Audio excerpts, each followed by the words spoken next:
Hello, Stephen Bedard here, and I've been taking some time to take a look at what the Bible has to say about same-sex relationships as the church wrestles with how to welcome and include LGBTQ plus people, whether we do include or not include, into what levels, and all of the different parts of that complex conversation. And I really want to take a look at what scriptures have to say about these things.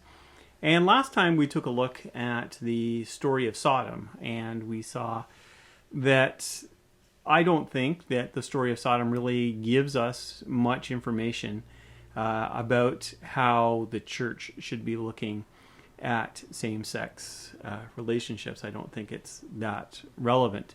Another Old Testament passage that we should look at is that of Leviticus. And Leviticus chapter 18 has a whole section about sexual morality. And in verse 22 it says this: "You shall not lie with a male as with a woman. It is an abomination." And so you'll hear many Christians today, when they talk about homosexuality, they'll say homosexuality is an abomination. The Bible says that it is an abomination. And it seems to say that. So it seems to be really case closed here.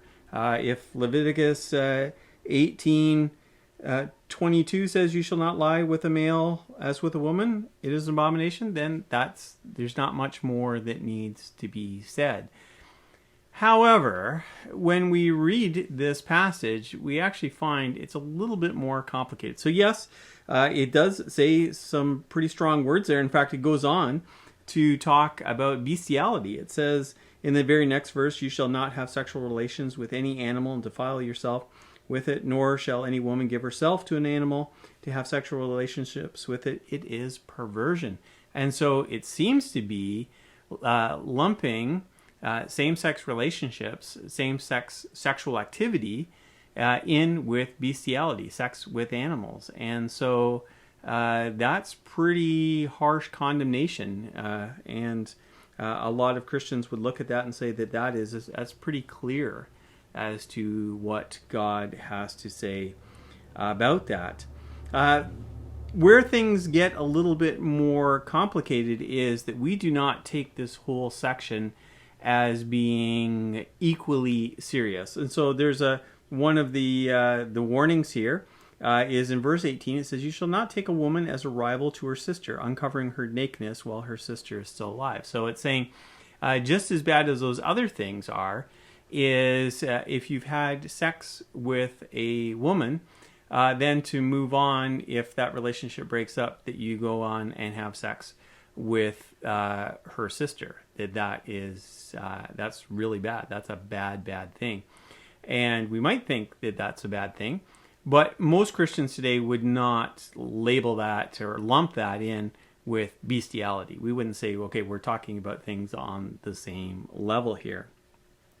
And then the very next verse after that, Leviticus 18:19, says this: "You shall not approach a woman to uncover her nakedness while she is in her menstrual uncleanness."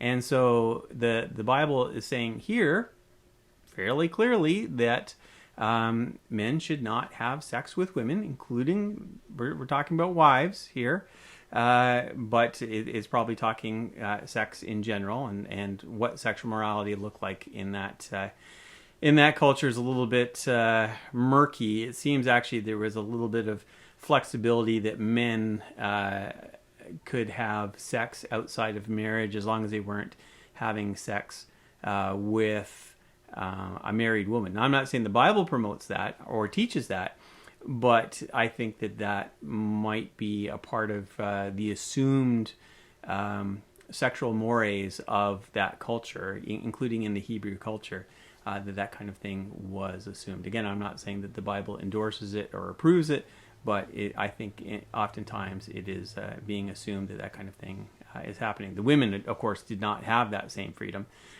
but there is a little bit more freedom for men to have sex outside of the relationship with their wife. But that's on totally another topic.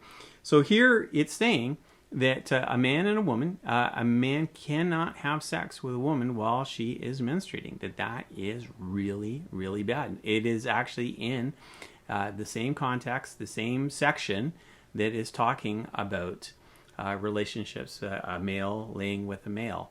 And so, again, we do not necessarily do that. I have not heard Christian leaders standing up saying, okay, we need to take a stand here. There are men in our congregation who are having sex with their wives while they are still menstruating, and we need to take a strong stand against this and stop this abomination.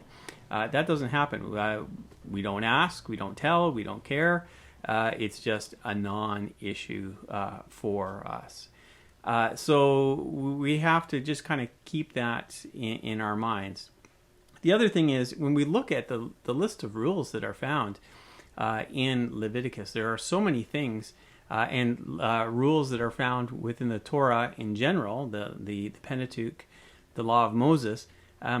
We don't take all those things that serious. There's a famous clip from the TV series The West Wing, where they were addressing conservative Christian views on homosexuality, and it talks about how we don't do a lot of other things. We just accept that, and yet we'll take a stand on homosexuality.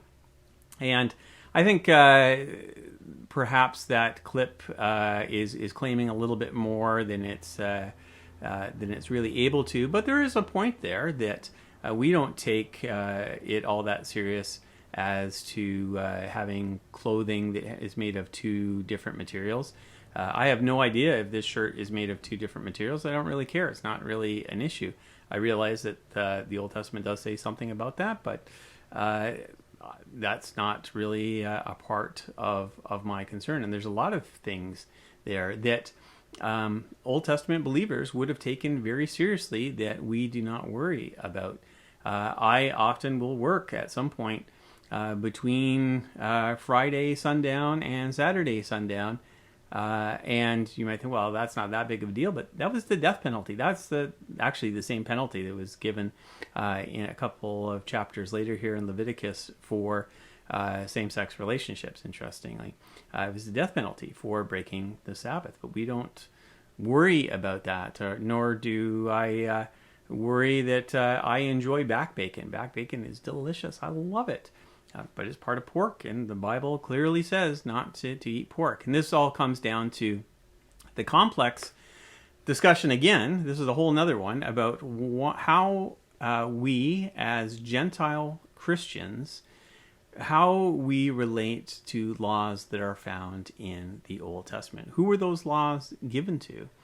And I don't think it's just a matter of, well, that was pre-Jesus, now we're post-Jesus.